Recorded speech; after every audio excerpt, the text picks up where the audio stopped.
За Солонгост амьдардаг хүмүүс сүүлийн 10 оны дотор 2 удаа юм анхааруулга мессеж ирсэн.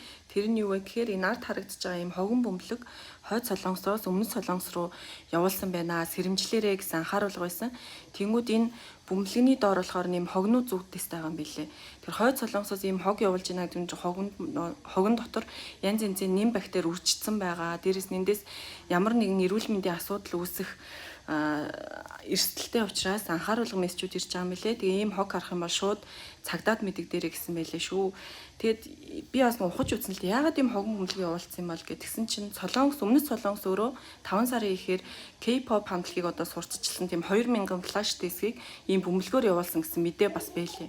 Тэнгүү зөрүүлээд хойд Солонгосоос ийм хогон бөмбөлөг явуулж байгаа юм байлаа. Айгу сонирхолтой. Тэгэхээр хэрвээ магадгүй Солонгост ийм хогон бөмбөлөг харуул яаралтай шууд цагдаад мэдэгдэрэй гэж хэлмээр байна. Тэгээ интернетээс бас мэдээлэл ухаад